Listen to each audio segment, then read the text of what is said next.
चीन के मीडिया ने भी बल्कि उनके जो फॉरेन ऑफिस की स्टेटमेंट आई है उसमें भी उन्होंने ये बात तस्लीम की है कि उनके लोग भी इसमें। दोस्तों, कल भारत और चीन के बीच एक बहुत बड़ा क्लैश हुआ। एक बहुत बड़ी झड़प हुई जिसमें दोनों तरफ से सैनिकों की जानें गई। भारतीय सूरमाओं ने चीनी सैनिकों का डट कर मुकाबला किया और एक भी इंच पीछे हटने से इनकार कर दिया। We are proud of our Indian army, जिन्होंने अपनी जान देकर अपनी धरती मां की रक्षा की। भारत उनका ये बलिदान कभी नहीं भूल सकता।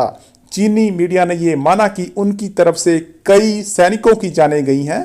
पाकिस्तानी मीडिया को अपनी फिक्र लग गई है कि भारत कहीं इधर भी आक्रामक रुख ना अपना ले। आज की वीडियो में रिजवान राजी और उसके पैनल ने इसी घटना पर चर्चा की है। तो चलिए दोस्तों, आज की वीडियो की तरफ चलते हैं। और आज सुबह खबर फोड़ी है आलमी मीडिया ने कि एक क्लैश हुआ है इंडिया और चाइना का। और ये जो क्लैश है ये 1962 की वॉर से ज़्यादा कैजुअलिटीज़ हो गई हैं। उस वक्त इतनी कैजुअलिटीज़ नहीं हुई थी, उस वक्त तो खैर ऐसा क्लैश हुआ भी नहीं था, लेकिन ये वाला क्लैश जो है अब एक पहला हलाकत कही जा रही है 48 साल के बाद इस फ्रंट के ऊपर। इसके ऊपर बात करेंगे। भट्टी साहब, इस्लामाबाद कैसे देख रहा है इसको?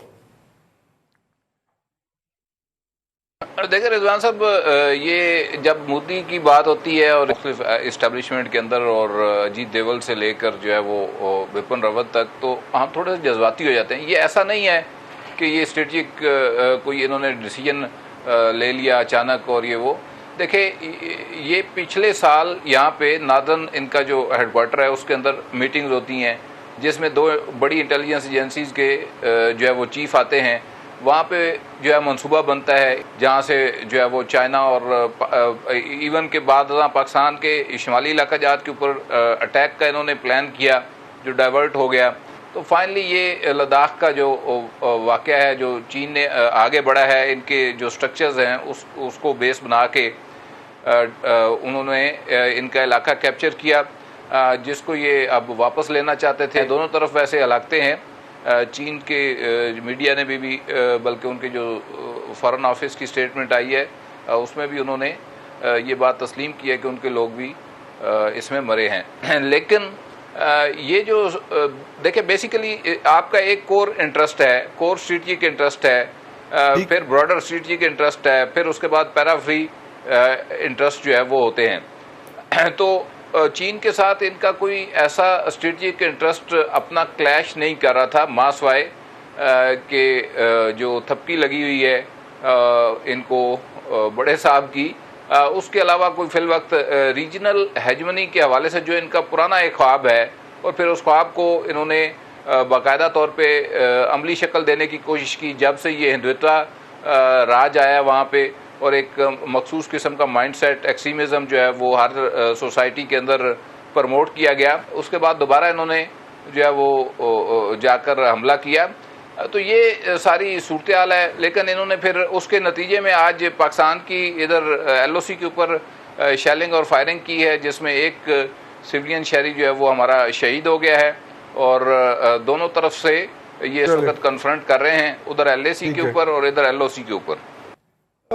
देखिए, India is a very smart player, ये आपको मानना पड़ेगा। और इंडियन गवर्नमेंट जो है वो कोई भी सियासी जमात आ जाए, वो सारी नेशनलिस्ट हैं और वंदे मातरम का जो फ़िलासफ़ी है कि ये धरती हमारी माँ है, इसको कोई नहीं छीन, सारे इसी पे काम करते हैं। और गवर्नमेंट जो करंट गवर्नमेंट है वो अपनी पब्लिक की सपोर्ट को लेके चल रही है और चलती है।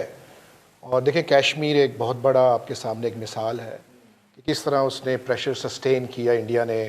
It is over more than 300 days now, और दुनिया भर का प्रेशर जो है वो वहाँ पे जो हो रहा है, लेकिन इंडिया अपनी पॉलिसी से टच से मस ना हुआ।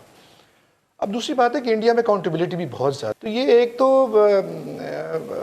पता नहीं ये नॉन डिप्लोमेटिक मेरी स्टेटमेंट है, एक तो ये अच्छा हो गया कि इनका टकराव जो है ये वहाँ पे हो गया है, और एक तकड़े बंदे के साथ इनका, तकड़े मुल्क के साथ इनका एक वहाँ पे मत्था लगा है। और एक रीजनल कह लें पाकिस्तान, एक सवाल उठता है कि पाकिस्तान की अब क्या पॉलिसी होनी चाहिए इसमें।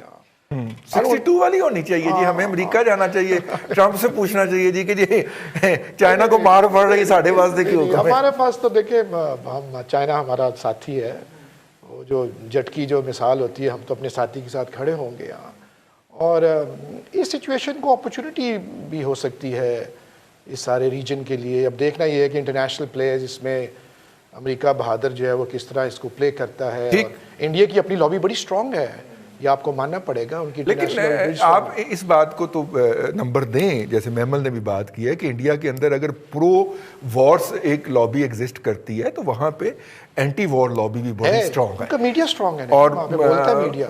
और लेकिन इसके बावजूद उनका मीडिया जो है वो खालिस प्रोफेशनल बुनियाद के ऊपर उसको क्रिटिसाइज भी करता है और एक्सपोज भी करता है। और वहां पे सिर्फ कोई सिंगल आउट नहीं हो सका, जैसे हमारे यहाँ डॉन को सिंगल आउट कर दिया गया है या जियो को सिंगल आउट कर दिया गया है, वहां पे ज्यादा मीडिया हाउसेस हैं जो उनके क्रिटिक्स भी हैं। आज की अगर आप चाइना की स्टेटमेंट देखें तो चाइना ये कह रहा है, वो तो जो वैली है उसके बारे में भी ये कह रहा है कि उस पर हमारा सोवरेन राइट है। तो एक तो ये भी चीज़ है। दूसरा, अगर आपने एक स्टेटमेंट पढ़ी हो, उनके एडिटर इन चीफ है ग्लोबल टाइम्स के चाइनीज, उन्होंने कहा है कि मैं भारतीय साइड को ये बताना, और जो कि बड़े इन्फ्लुएंशियल है, जाहिर बात है, he is close to the Chinese government also.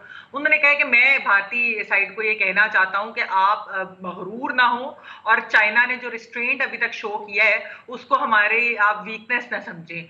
और चाइना इंडिया के, भारत के साथ जो है वो कोई क्लैश नहीं चाहता, लेकिन हमें डर है कि ऐसा कुछ हो जाएगा।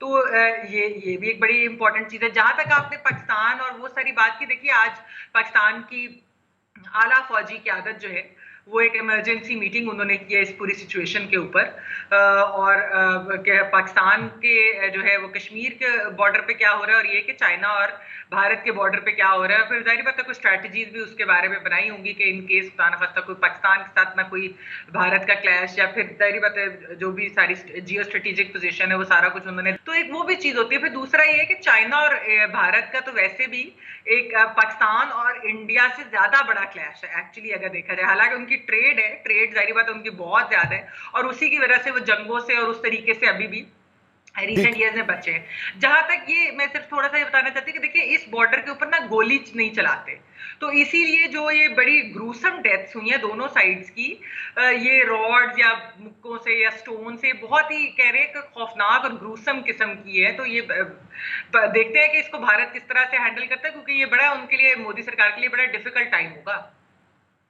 ठीक है जी।